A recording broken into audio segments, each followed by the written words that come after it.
Welcome to Living Under New Mexico Skies, a podcast brought to you by Parnall Law. In this episode, we meet Jim Guthrie, entrepreneur, competitive racer on land and sea, and a collector of rare automobiles who knows his way around an impact wrench.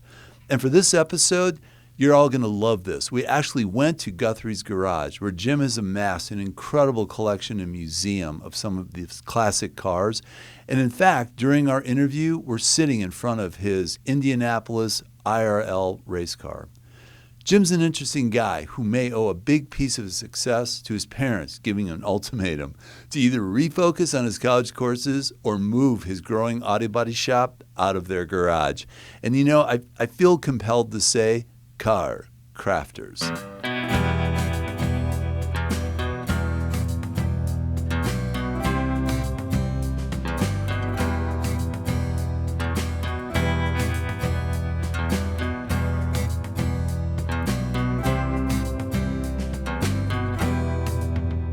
Hey Jim, welcome to Living Under New Mexico Skies. Pleasure to have you here, man. Hey, thanks for the invite. Yeah. So hey, I always like starting with, tell us a little something about yourself. What does Jim Guthrie say about himself when he meets someone? Oh my goodness, you'd probably be best to ask my wife. I like to see myself as an entrepreneur, as a car guy, and as a racer at heart. I've raced since I was 10 years old and still racing. So wow. Yeah. So I read a story, and I've heard this, and I just, you can complete the sentence or the story. So a young Jim Guthrie's going to UNM. He's thinking about being an oral surgeon, but he happens to have a little hobby, and you can tell us a little bit about this. That I heard the story. Your parents were kind of like, hey, things are getting a little, crowded. Finish the story. Yeah. So since high school, I had a shop in the garage. I was very blessed to have mom and dad that didn't mind buying tools. It kept me in the house, and I was fixing all the neighbors' cars and motorcycles, and so then I'd buy and sell cars. And so finally, as the business continued to grow, the garage door would be changing color every week, and I would forget to turn the hot water heater back on, so mom would come home to do laundry or start dinner, and there's no hot water in the shower, and so because they were both working. And so they said, look, either you go to school or you go get a shop. And so I went and got a shop. All right. January 2nd of 1982, I signed a lease and moved in with a borrowed little Nissan pickup. And boy, here we are 44 years later. Yeah. Doesn't seem like it, but yeah. Hey, Jim, we wanted to take a look at the shop. And I know, the legend of car crafters. And, that was the thing and I know you've moved on and you sold the company. We'll talk a little bit more about that. But tell us what's going on here. I mean, I'm fascinated by this garage. And you can eat off this floor, and it's high tech. So what was your goal? What's the dream with this garage? Well, when I got into this, I was actually, before I was even in college, I had the little shop in the garage. My mom and dad let me do that. Big compressor and the whole thing, and the garage door would change colors depending on the color of the car I painted that week. Yeah. And so I always loved doing it. And I started with old Mustangs, some Porsches, and some Corvettes. Got it. And so I loved it. Well, then I got into business. I decided to drop out of the oral surgeon thing, dental surgeon. And based on my neighbor said, hey, Jim, you should just quit doing this. Follow your passion. You love this. You're good at it. Yeah. So I went and opened a shop, and then I quickly realized that you can't feed your family on custom high-end projects because you don't make any money. Right. So then I started doing insurance work. And so that was the whole foundation of car crafters. That's how it started. That's how it started. So fast forward. Career, I'm back to doing the fun stuff. Yeah, exactly. I don't need to make a living anymore, so I can have some fun. Yeah. So all right, real quick. So what was your plan? Did you do this yourself as far as your bays, how you kind of created this setup? Yeah, we were lucky enough to find this lot available and design the building based on our needs for the machine shop, for the paint shop, for the body shop, and for our race rig with our race cars. At one point I had 2 trucks, so I built it for 2 trucks just in case. Yeah. And so it took 2 years to build it, and now we've been here about 20 months. Man, so how soon, when did you come up with the concept of car crafters, to really start to grow the business and make it what it became? So that was pretty much my brother and his friend. I said, I don't want Jim's body shop because I don't want somebody to come in and ask for Jim every day. Yeah. Because I had already envisioned I wanted it to be bigger than Jim's. Yeah. And so I was a hot rod and Carcraft magazine guy. Oh, and interesting. the two, my brother and his friend were just sitting there and go, hey, how about car crafters? And I'm like, Sure, why not? Because what did Shelby say? If it's a good car, the name doesn't matter. If it's a bad car, the name won't save it. Yeah. So there you go. And so I used that logic, and Car Crafters started. So, and I think I mentioned when I first moved to New Mexico about 30-some years ago, I'm driving in the car, and I had worked in the ad business, and I hear one of your radio ads, and I hear William Shatner, voice talent, go, Car Crafters. How did that come around? What happened there? That was a complete luck. I had hired Don Bodiner was our rep at the time for 94 Rock. Okay. And TJ Trout and Jaron, you remember those guys. Oh yeah. They were crazy. So they said, "Oh, you got to get hooked up with Cliff. Cliff's got this little recording studio downtown." Well, they went down there, and we had talked about Star Trek as the theme. Oh. And this was before the big LMAs, the marketing agreements that we kind of got in a little trouble, but they let it go because it was only one station. Yeah. And actually, in the end, Cliff won the second place in the ads awards that year. But these guys just left the open mic, and they did all kinds of, I'm a doc. Damn it, Jim, I'm a doctor. They did all that stuff, and then they came back and they pieced it together into those commercials, and then it started flying from there. TJ took it, Jer took it, and they just ran with it. And it was like, remember they would do the fake puff? Yeah. Craft. Oh my gosh, those guys, they made it what it was.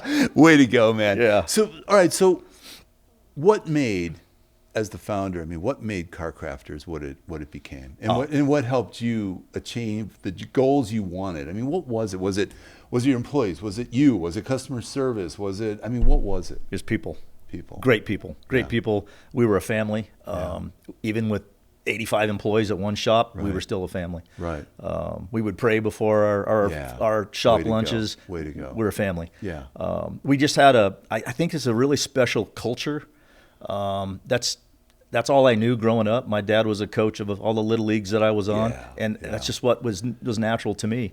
So I think maybe that's probably what it is. It's just the culture that those people brought with them. Yeah, and when we go over to the shop, I know you've talked about some of those people are still with you after all these years. After all these years, doing it.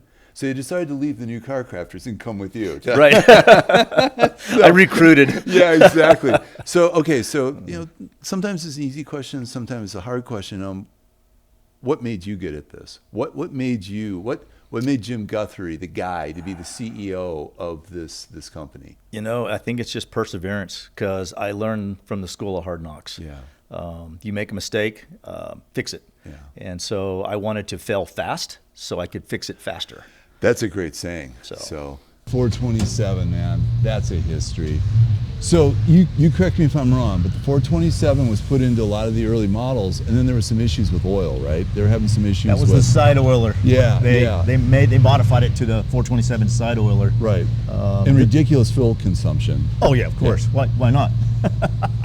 Yeah, 50 gas cents was a gallon. 19 cents a gallon. Yeah, exactly, 19 cents a gallon. So no, this is beautiful. This is a Windsor-based 427, Right. which is a 351 Windsor block with a higher deck. Yeah, and they bore it and stroke it. It's made by Blueprint Engines. This is an original owner car. Right. It's been sitting in a barn in North Dakota since 1988. Wow. He sent it to us about a year and a half ago. We took it apart, put it on the rotisserie.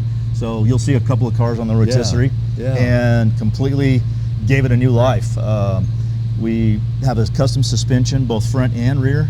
It's a 5-speed now. It's got AC, power steering, power brakes. The AC. That's key. And a tilt wheel. Yeah, exactly. Yeah, he's got everything. Yeah. And as you'll notice, there's no wiring, there's no hoses. They're all hidden in the fender wells. Wow. Even the windshield washer bottle is up in the fender well. Yeah, this is a show. That is a show car. So it's a gorgeous car, and he's getting ready to come get it soon. North Dakota still isn't melted down, so he says, I'm not driving it until it does. So I hope he does a whole shot in the parking lot before he leaves. He's going to come drive it with his brother, and then they're going to ship it home. Cool. Sounds good. Yeah. All right. You said it when we were first chatting here about racing. What was your first race? And I'm going to get to this about wheels, but what were you on when you won your first race? A 1973 Yamaha MX-80. Oh boy. That's a long time ago. Were you racing here in town? Here in town. Okay. Yeah. So. And then we did trials as well. I got into trials as a high school kid. Wow. And I was in the semi-expert class for a while, so that was fun. And then I traded it off, and we went to I went to road racing. Okay. When the first GPZs came out, I had the first one here in town, and Wow. and then my wife and I decided we were going to get married, and she said, well, you're going to have to quit racing. Well, she missed the fine print in the contract. She said you have to quit motorcycle racing. So 45 years later this year, she's still putting up with me. Wow, that's great. So 68? 69, Boss Okay. 302. Got it. Wow.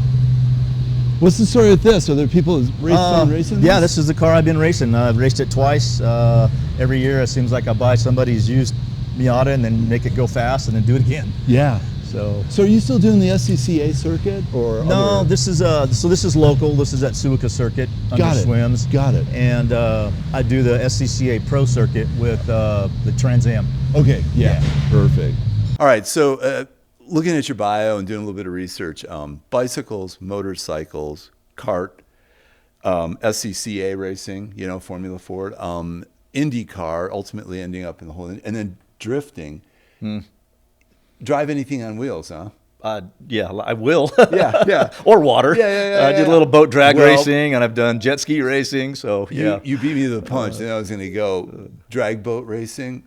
yeah, we did that one year. That was fun. I just remember years ago in the ad business, there was some guys approached us with one of those boats, and it was for Miller Beer. And they said, what do you think? And we're like, no. Well, the next thing you know, I'm watching Wide World of Sports, and I see the Budweiser logo. It looked like a can of Budweiser going at 200 by. miles an hour. Right. So that must have been a crazy thing to race.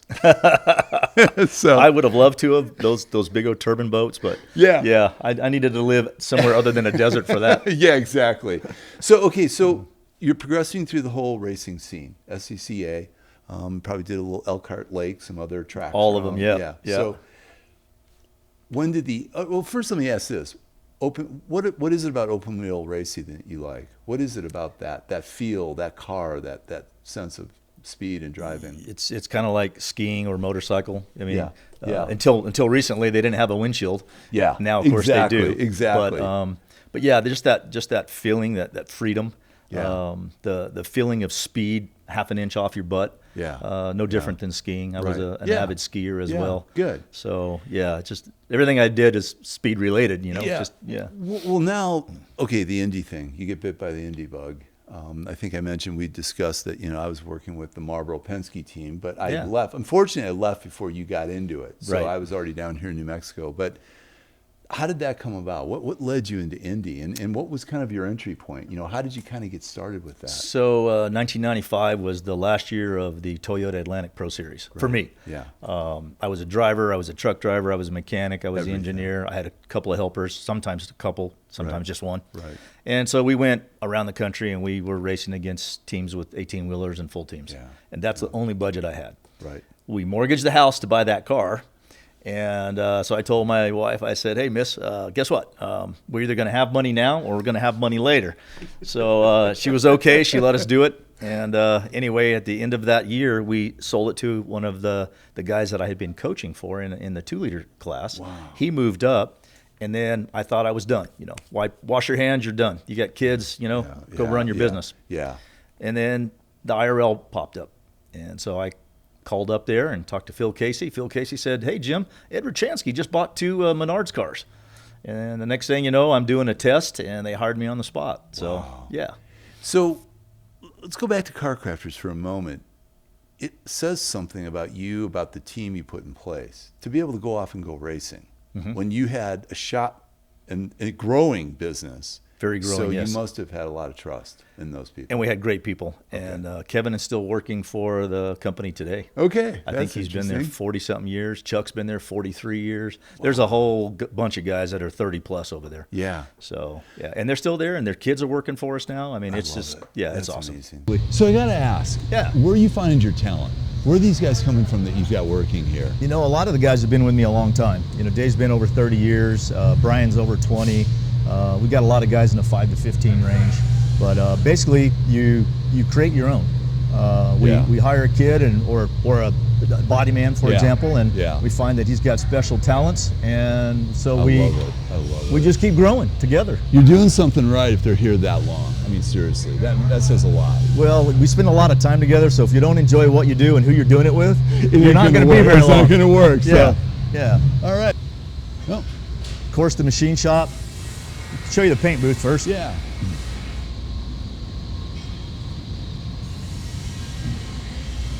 So we're doing a 34 Ford. That's what that little Roadster chassis is for. It's going to look all original from the outside, even the spoke wheels. The lady that owns this is an author here in New Mexico. Really? And she used to go fishing with her uncle in this car. And so it's hers. And Wow, so that's so we're cool. restoring it all original. We did do a small block Ford and an automatic. Yeah. And it's got a little heater in it. And That's it's got great. a beautiful red leather seat. So it's going to be red wheels, black, red top, red interior. So let me ask you, the painters, man, that's a skill. That's Oh, yeah. You have to know what you're doing. So this is incredible. Yeah, Dave's the one that's been with us over 30 years. Really? He came to us out of college, and he's an artist by his own right. Right. He's done all of our logos and all kinds of stuff. I mean, That's the kid is just a great. natural. That's great, man. That's so cool. His custom paint is second to none. There He's been he on the is. cover of so many different magazines. Oh, excellent. Yeah, we're lucky to have him. Yeah. So, okay, so IRL opens the door, and I know we won't go into the whole history, but suddenly, there you are. There I am. And in a lot of that, what was going on, CART, suddenly it was more, I think, a little bit more accessible, Well, yeah, CART had the name, Yeah, right? yeah. So tell us about what was your first race? When did you get that? So I Indy? missed the first race because the other car wasn't ready, which Okay. would have been Walt Disney World that year. Oh, got I was there. All right. Then they had another car that they got ready. It was a road course car that wasn't great for Phoenix, but that was my first race was Okay. Phoenix, Okay. which I consider my home track. So Yeah. that ended up in a crash in turn 2 after they went too high on the stagger on one of the last pit stops. But Right. next year we won that race, so that was good. We made up for it. Yeah. But then my second race was Indy. And so that was back in the days when you spent the month there, the month of Indy. Yeah. And that was fun. That was like, when you walk into that place, it's such a hollowed ground. I'd only been there a few times before. And the strip of bricks there. Oh, man. That line where they're Oh, yeah. laying there, and that the legacy, the history. And then you walk out because the cars are on the front straightaway before the race. And you walk out and you see all the stands. And you could feel, it's like my hair was sticking straight up, the energy that was there. It was crazy. Having experienced, you were racing. I was there as an ad guy, but we would go to see the Marlboro team, and I'll never forget, gentlemen, start your engines. That's sound. And it became a thing where Emmo would let George Harrison of the Beatles get and start his car, and then he'd go out. And George is like, he's like out. So, but yeah, that is incredible. Yeah. What does it feel like to drive an Indy? I'm curious, man. What does it feel like to drive that Indy car, especially on that track? It's speed? surreal, the opportunity. I mean, you're thankful for it. Yeah, yeah. I think to this day, there's still less than 800 drivers to ever do the Indy 500 in 110 years. That's incredible. So yeah, it's a Yeah. pretty elite group. So we did it. We did 3 races, and I was there 5 times. Whoa. So yeah. All right. Now, we're going to dig a little into this one, but I heard a story that you went up against Smoke, an Yep. acquaintance of mine, and tell us the story. I guess you guys went up against each other, Indy class. Was it Phoenix? Phoenix 97. Yeah, so there's your track. Okay. It was me and him. I think third place was 2 laps behind us. Ooh. It was just me and him. And I had a Dallara on Firestones, and he had a G-Force on Goodyears. And there was a late race yellow. There's a lot of yellows that race. Yeah. And they brought him into the pit and put soft tires on. And then their spotters ran around getting the driver to let him by so he could come and catch me. And so it was a Interesting. race to the finish. Interesting. Yeah. And you beat him. Well, we beat him. He didn't catch me, but had he caught me, we would have had even more fun. Wow. But yeah, That's insane. we used to really enjoy the go-karts, the charity events that we did. Yeah. He's quite a competitor. He's like me. Just put your helmet on and shut up and go. I love it. I love it. Poor Tony, I've seen him, he goes out in the first lap and what do? They put a microphone in his mouth, and of course the worst happens. Yeah, of course. You got 500 miles of aggression and you got two done? Yeah. Don't put it in my face. So I felt really bad for him. He took some heat on some of those interviews. Yeah, sometime off camera, and Mike, I'll tell you a story. And he had got some sense that I had something to do with Area 51. He's into UFOs. Yeah, that one, it took a while to get that diffused. So anyway, but crazy. So, so Indy Light. Did you ever do Indy Light? Indy Lights was just starting early 80s. Okay, so. And so we were in, was it early 80s or late 80s? I think it was late 80s. Yeah, I'm not sure. It was a Buick. It was a flat bottom car. Okay, and it was a Indy Light. They called it that. But it wasn't a stepping stone to IndyCar. Right. Because IndyCar had downforce. Yeah, that's right. And so that's why all the IndyCar drivers came from Atlantic. So that's why I did the Atlantic series. Got it. Because it's like an F1 car. Right. The Atlantic car actually handles better and is lighter than the Indy car. Interesting. Just underpowered. Wow, that's interesting. Yeah. So now before we kind of get into some of your other activities, drifting, how did that come about? All right. So I managed the track, Yeah. Sandia, back when it was Sandia. Yeah, and I want to go there in a moment, but I got to hear this one. So I have an 05 GT. So there was a dual purpose event. There was an autocross on one end and a drift event on the other. So I go out there and I'm running the autocross and set fast time and give a few rides. And one of the guys said, "Hey, go over and see Dan, Turbo Dan," they called him. "Go for a ride. He wants to give you a ride." No story's going to end well with a guy named Turbo Dan. So yeah, well, we're still friends. Okay. He's actually a partner in the track now. But he gave me the ride of my life, up against the wall, sideways, smoke coming off the car, about a 300 horsepower 240 SX. Oh my God. 2 weeks later, I had a V8 LS1 RX-7 delivered. I bought it out of Florida. Then I started drifting. Oh boy. I had so much fun. Yeah. And then we crashed that car really hard and about killed myself in it. I heard at the Irwindale. story. Yeah, I'm glad you're okay. But we built a Mustang and kept doing it. Yeah. Well, you congratulations in the world of social media. You have over 200 views of one of your crashes in the blue Mustang. I saw that one. Yeah. The best part was I was saying there were two guys eating their lunch there on the other side of the wall. You do the whole thing. They just no reaction. Put their sandwiches down and walked away. So, well, yeah, that sounded brutal. So anyway. Yeah. All right. So. All right, now what's going on here? All right, so this is the end of a 6-month wait. We finally got the chassis, got the new motor and trans in. This is going to have a black 64 Impala on the top of it, and the car should be showing up today. Yeah, beautiful. It's been in their family forever. It's out of Espanola. Wow. And he's always wanted a very cool custom car. It's even airbagged.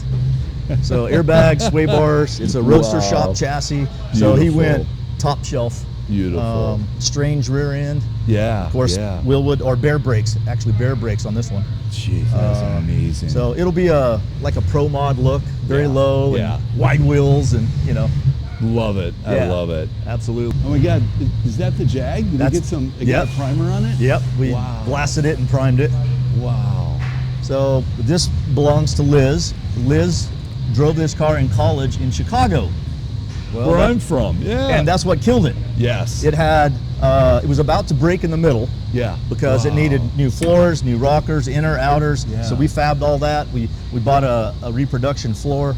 We put on quarter panels, inner panels, back panel, and all the aprons up front, including the core support. These are all rusted out. Wow. Just big giant holes in them. So now everything is coming along. We've got a rear end's already built for it. The front suspension's here, so it'll be on the ground early next week. This is incredible. Way to go, man. I love how you guys are doing this. I mean, this is just... Well, by the name, this is called Sonny, if you didn't notice. Hey, Sonny. Yeah. So you've done all this. You got car crafters. Business is going, man. You're raising a family. You're doing a lot of local charity, doing all this great stuff. And then suddenly you get the bug to start doing triathlons. So my daughter got married. Yeah. And my son-in-law was in track his whole life. Okay. And he says, "I'm going to do an Ironman for our honeymoon." "Where are you going?" "Cozumel." "All right, we'll go with you." So we went a few days early, and after a week we left, but they stayed a few days, and he ran the Ironman. And I love the technology. I love the bikes. I love the swimming. I wasn't good at any of it. Okay. So I got the bug. I bought a bike. I got a coach. Then I got a running coach, and then I got a swimming coach. And a few years later, there I was doing Ironman. I finished 5th, 4th, 3rd, and 2nd, and I just realized how much effort it takes to win one of those things. Yeah. And at 4 hours a day in the gym and all day on Saturday, after all those years, I said, I'm out. Yeah. So after about 6 or 7 years of competition, I hung the bike up. I still ride it, but not very often. We'll have to go for a bike ride. But there you go. But I'm not doing an Ironman with you. Yeah. And we did a 100-mile bike race at Cozumel, and I finished 5th there. I mean, I just love speed. I love competing. Unbelievable. So, yeah, it was fun. So I'm going to bounce back to Sandia, and I'm going to ask so what fascinated me was, what year did you get the dirt track going out there? Do you remember? That one... 15, 18 years ago? Almost 20 years ago, I think. Yeah, and the reason I bring it up is, so I'm working on Ford, when they rebranded No Boundaries, all the SUVs under one roof, and they said, okay, here's the new plan. So I toured the U.S. with a guy, Blade Productions out of Phoenix, who built every city we built an off-road course. Your timing was impeccable with that. You caught that buzz when everybody wanted to start doing some stuff on dirt. Yep. So is that still going out there and still doing dirt out there?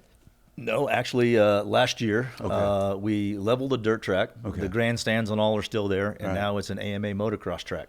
Got it. And it has its opening on May 24th and 25th. Okay. So cool. yeah, I'll have to go check that out. Oh yeah. So a lot of local riders and pros have ridden it, and it is amazing watching those guys. What they can do on motorcycles today is amazing. Yeah, I was involved with Feld and with Supercross for a few years. There you go. So insane. Yeah, their tour is crazy. So. Oh man. One last question. This one caught my eye, and I found it, after I'd already done a bunch of research on it. You created a piece of software that's used now in, what is it, the automotive management software, CIMS? Yeah, it's for the collision industry. We sold it to Mitchell in 2005. Okay. I just wanted a tool. I went looking for it. No one had it. So my buddy was a program designer. He was on Reagan Star Wars. Wow. So Kurt sat across the desk from me for a year. I gave him the math. I gave him what I wanted it to look like. And he would go, oh, great. And then the next morning he would turn his laptop around and go, what do you think? Yeah. So we built this great program and a couple other shops. We said, hey, would you demo this? Would you try it? Give us, we wanted to break it so we could fix it. And gosh, we had 80 some odd customers around the country. Sold it to Mitchell Manuals out in San Diego. And they renamed it Repair Center. Okay. And Progressive uses it exclusively today. So does AAA. That's wild. And so it's a full claims management system, both for them and for us. So we can do pretty much one-click data, one-click question, That's different incredible. pockets. Yeah. It just ties all of those other apps and systems together into one system. And this I'm guessing, helped you package up that whole CarCrafter brand when you went to sell the business. It all didn't those hurt. Tools. Yeah, I know. All those it didn't tools, hurt. So, well, I'm going to switch gears here. Talk about local, man. Talk about family. Talk about local. Talk about what you've done in the community. And I've seen some of the things you've done with the school that you helped kind of foster and get back going. Yep, and still on the board there. Had a meeting last night. So. Oh, really? Yeah, okay. Yeah. So talk about that, man. How important is local to Jim Guthrie? Well, local and Christian-based stuff. Yes. I met my wife at church camp. She was 15. Okay. And, switched churches at that point because I had been going to her church when we first moved to town. But, Very cool. I left as a teenager, left over at Montgomery and went over to Netherwood. So, okay, got it. So I've been there 50 years now. Oh, man. But so the church camp has always been special to us. So Right. we've always been there as either counselors Supporting. or I've been the activities director, the coach, all that stuff. So Yeah. we've enjoyed that.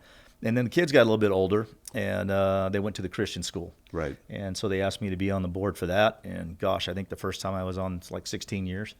And my wife was a teacher at the time, Yeah. and then she was a coach for a while.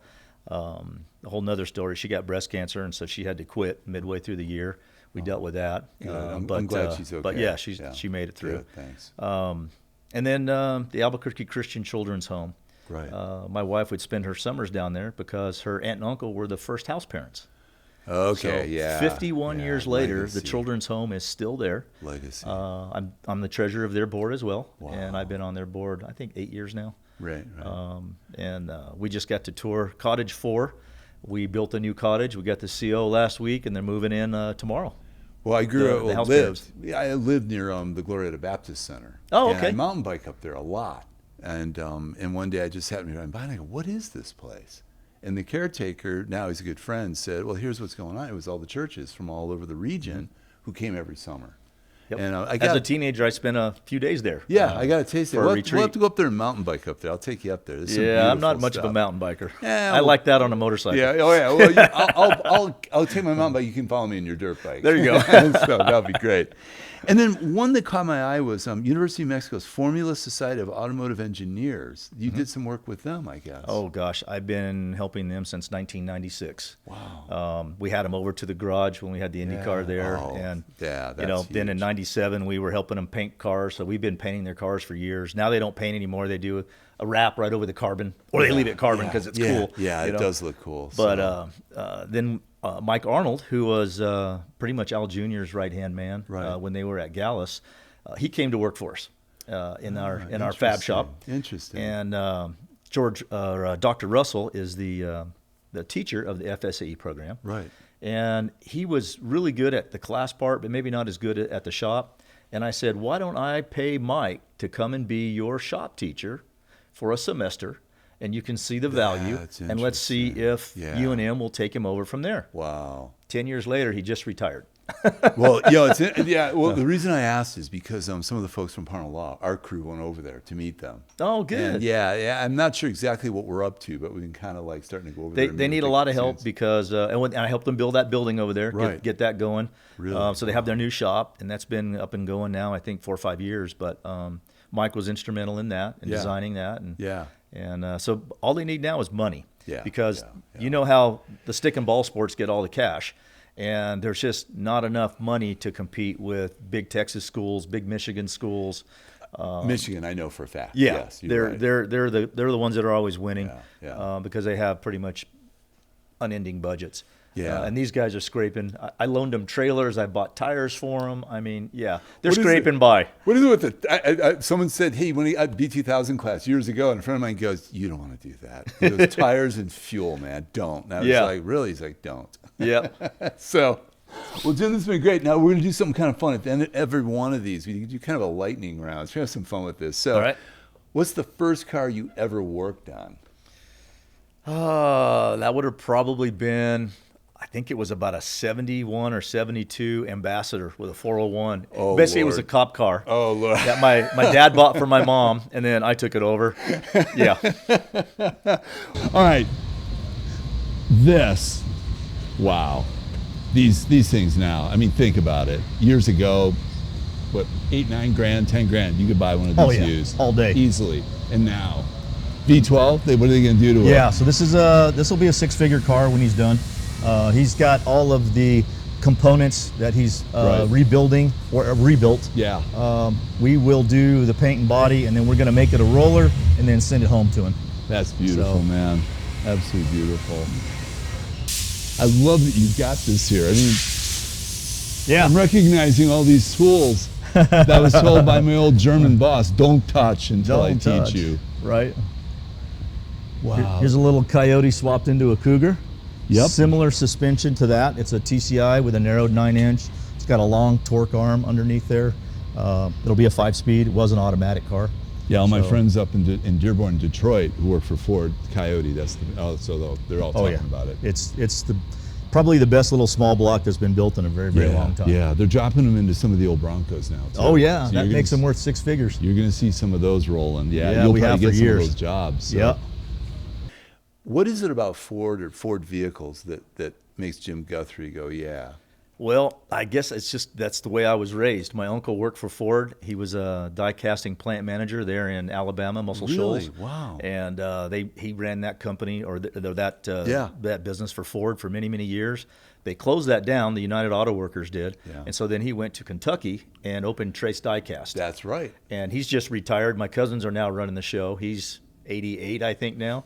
But he's going to come see me race at Indy. Oh, that's great, So, man. I yeah, love it. yeah. So, and what's your favorite Ford model? What's the Ford model that really? I still have it in my office. It's a Ford GT40, and it's a picture of the only one built that A.J. Foyt and Dan Gurney won at Sebring. It's an open top really cool looking car. Dan Gurney was so tall. That's why they have the Gurney bump on because it was slower. So at Le Mans, they had to have a full roof. Yeah. But so the GT40 has been my get up and get to it. Yeah. And finally, probably 10 or 12 years ago, I was able to buy one. And so now I've been vintage racing it. So, well, we got to tour. We were looking at your museum, the vehicles you have out there. So I guess my next question is, what's your favorite Ford power plant? What's that engine that is your favorite? And by the way, there were so many. I should have had a clipboard to start writing down. I know. The K Code 289, probably one of my go-to. That's what Shelby used in the GT350s. Yeah. Of course, the 427 side oiler.